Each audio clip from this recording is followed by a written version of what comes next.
And we are back with the third segment of the GSMC Basketball Podcast, brought to you by the GSMC Sports Network.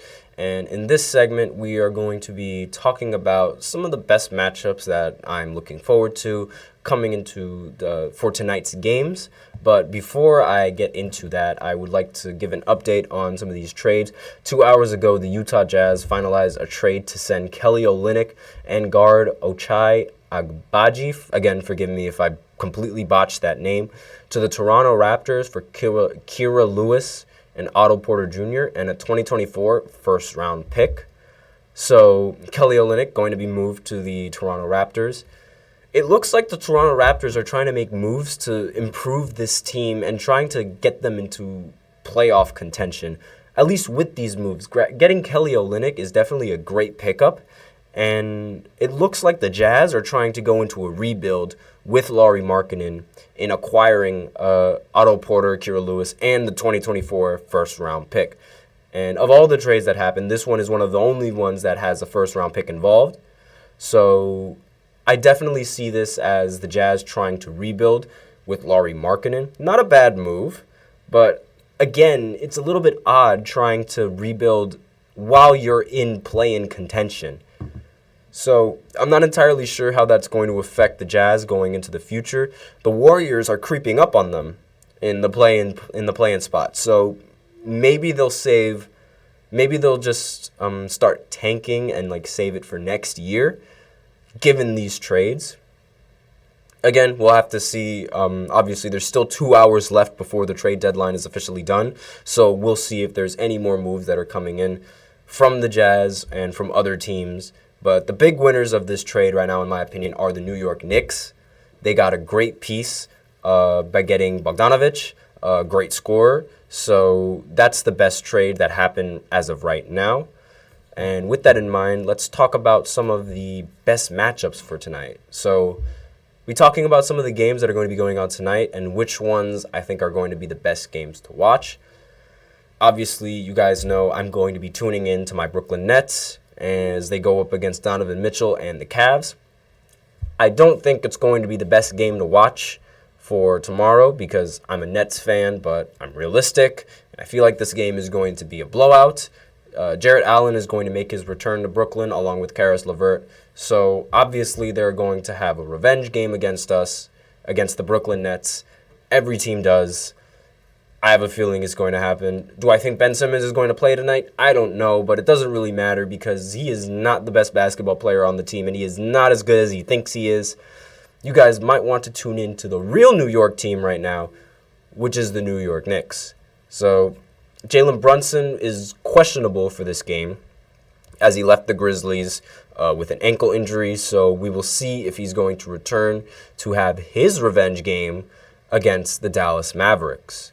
So in 2021, he helped the Mavs make it all the way to the Western Conference Finals, was a very vital piece to that team in terms of scoring the ball, obviously because of his height being one of the shortest players in the league. His defense is a little bit lacking, but he makes up for it enough by being consistent on the offensive side of the floor.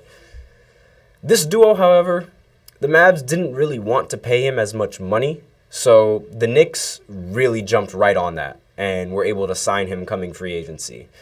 It's been proven to be a success for the Knicks, especially now that they've paired him up with his Villanova buddies, Josh Hart and Dante DiVincenzo, who ended the game with 32 points in that Memphis Grizzlies game when Jalen Brunson went out. So bringing in players that played in the same college is one of the smartest things that the Knicks could have done, in my opinion, because they've already built the chemistry. DiVincenzo, Jalen Brunson, and Josh Hart. They already have that chemistry.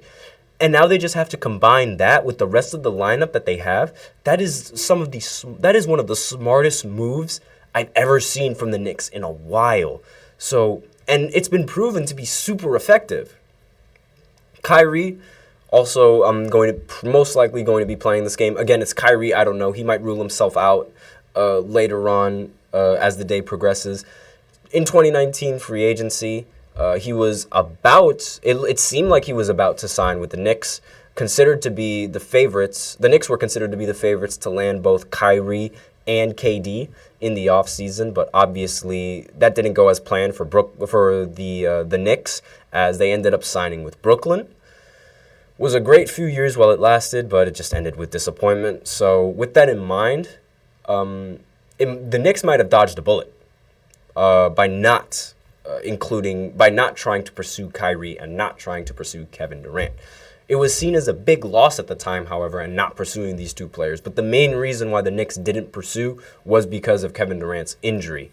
And as you know, before going into the offseason, when he was on the Golden State Warriors in the finals against the Raptors, he tore his Achilles, and nobody was sure whether or not he was going to return the same player as he was. But eventually he did, and in hindsight, well, at that point in time, it looked like the Nets made the right choice in trying to pursue Kevin Durant. But now, given hindsight, it looks like the Knicks actually did a better job in handling that and dodged a bullet, given how much drama was going on around the Nets. So imagine all that drama if they were on the Knicks. All that media was just going to be on top of them. Luka's always a treat to watch, so I definitely recommend tuning into that Knicks versus Mavs game because Luka most likely is going to have a great game in Madison Square Garden. And a notification. Okay. Hold on just 1 second. The Hornets are finalizing a deal to send PJ Washington to the Mavs for Grant Williams, Seth Curry, and a 2027 first-round pick. Now, this is actually very interesting because earlier in the day, PJ... Actually, no, it wasn't PJ. It was another forward that was... I refuse to say his name. It was another forward that was going to veto all the trades. But PJ Washington going to the Mavs for Grant Williams and Seth Curry in a 2027 first. I feel like that's a lot to give up from the Mavs. Like, they're really giving up that much just to get PJ Washington. I don't really like this. I don't like this move at all coming from the Dallas Mavericks. I don't like this move whatsoever. This is a dumb trade for Dallas. But for the Charlotte Hornets, this is definitely a great trade. They get Seth Curry, and they get Grant Williams, and they also get a 2027 first-round pick because they are going to be in a rebuild. So with this in mind, I'm not entirely sure exactly like the direction that the Mavs are trying to go. It seems that they're trying to just ride out Kyrie and Luka Doncic in the ISO lineup, and PJ Washington is a great spot up, don't get me wrong, but they're sacrificing a lot. And Grant Williams was a big fan of Luka Doncic. Same with Seth. So breaking those guys up doesn't really seem like the smartest move, in my personal opinion. But we will see how they... I'm not sure if PJ Washington is going to play this game, seeing as how he was literally just how the trade might happen, because as of right now it's finalizing, so it's not guaranteed yet.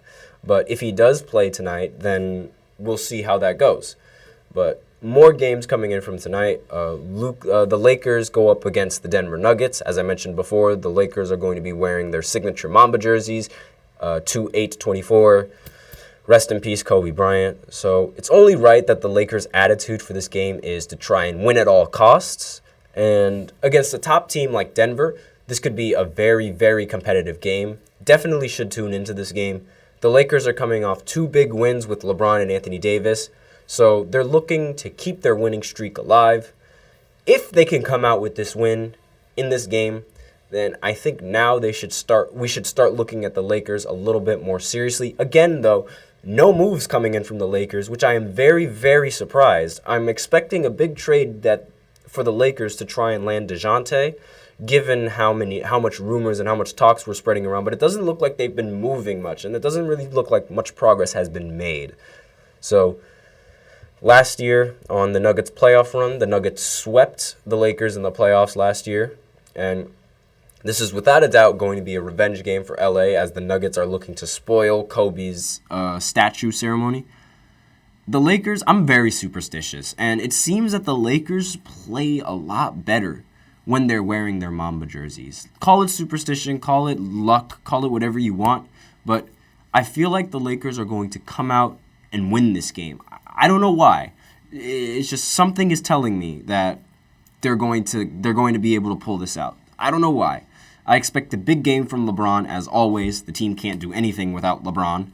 And I expect a big game from Jokic as well. I expect him to obviously drop another triple-double, as he always does. Jamal Murray, I'm not expecting a big game coming in from him, but I do hope that the Lakers end up winning this game, and I expect them to win this game, given Kobe and his statue. And I don't know why. Call it superstition. You can call it what you want, but them wearing those Mamba jerseys, they become a different team. They're just different, and it's like the Mamba mentality just flows through the entire team, is what it feels like.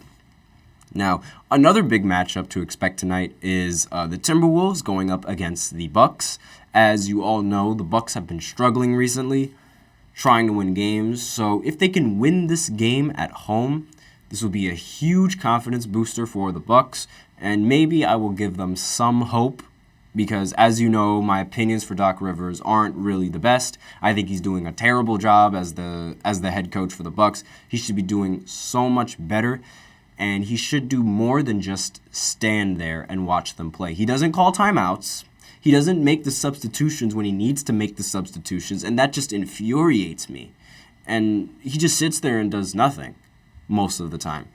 The T-Wolves just came off of a bad loss to the Chicago Bulls, so if a team like the Bulls can beat them, then certainly the Bucks can beat them, given how the Bucks are one of the top teams in the Eastern Conference right now. I'm looking forward for this matchup between Giannis and Rudy Gobert. We will see if Rudy Gobert needs to have a very big game and needs to be very impactful in stopping Giannis on the defensive side of the ball. So we'll see how that plays out. Great matchup. Could be a finals matchup. We don't know. I personally don't think it's going to be a finals matchup, given how poorly Doc Rivers has been coaching this team. But I digress. Another matchup to look forward to tonight is Golden State going up against the Pacers. Golden State is coming off of a back-to-back game, so it's not going to be that easy for them to beat Philly. But they beat not for them to beat Philly, for them to beat the Pacers. Excuse me. They beat Philly in a blowout win yesterday, and I was very wrong about Philly. And it doesn't really seem like they can do much offensively without Embiid. Granted, they just traded for Buddy Hield, so he will be a great addition to the team with three-point shooting, and maybe my opinions on the Sixers will change, given how much Buddy Hield can produce. As for Golden State, this is a huge win that they needed, and the best part was that they didn't need much production from Steph Curry. Steph Curry only scored 9 points in that previous game.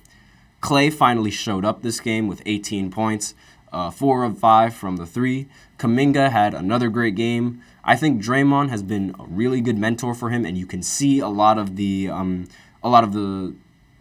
could see that effect sort of rub off. I think Draymond is rubbing off on him and definitely making him a better option for the team. His decision-making is what I think is actually rubbing off onto Kuminga, because Kuminga and his decision-making has greatly improved, and he's been very productive for the team offensively.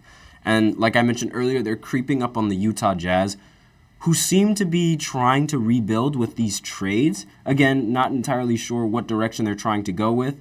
We will see in the future. But so far, I'm just checking Twitter right now just to make sure that there are no more trades that have happened. And NBA trades. Nope, nothing yet. So I will continue going on into this segment, talking about this game. Klay Thompson still believes that this team and this roster can make it all the way, and it makes sense how he would believe that these guys on the rosters would go on the way. We've seen them in the playoffs. They've won just about every series in the playoffs for the longest time. And they are no stranger to success. But this is going to be a challenge on their defense. The Pacers have Tyrese Haliburton back, and with him back, the offense has been through the roof. The Pacers recently beat the Houston Rockets on Tuesday in a high-scoring game, 132-129. The biggest problem I've had for the Pacers, I've said this throughout my entire podcast, is their defense. 4 out of the 5 players on the Houston starting lineup ended with 20 or more points. This is really, really bad. This is really bad defense. Jabari Smith and Sengun ended with 20. Jalen Green has been showing a lot more improvement on the offensive end. He ended with 30 points.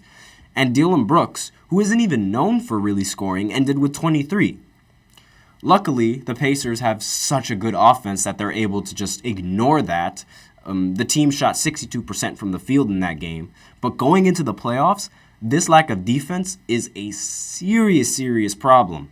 Because the defense has always been more consistent than offense. If you can stay in front of your man and if your rotations can be on point, chances are you are going to end up winning a playoff game. Because if you can stop the other team on the offensive end and your offense isn't going, then it gives you much more of a fighting chance. You always need something to fall back on in basketball, whether it be a new offensive set, whether it be a new player to fall back on, whether it be your defense to fall back on. You always need that cushion to sort of have some room for error going into the playoffs. And I sense this is going to be a really high-scoring game. A lot of threes are going to be flying, and if Golden State wants to win this game, they are going into Indiana, they have to play some defense. Draymond is going to play a very, very big role in this game, stopping Pascal Siakam. He's definitely starting to find his stride on the Indiana Pacers. He had 29 in his last game against Houston. And with that, we are out of time for this third segment. And we are going to go into the fourth segment now, where I talk about the Battle of the Western Conference and how the top 4 teams are really, really close in team record. I'm going to be talking about the Clippers, the Denver Nuggets, the Oklahoma City Thunder, and the Timberwolves, as well as continuing to update you guys on trades. So I will be right back after a short break. So stay tuned.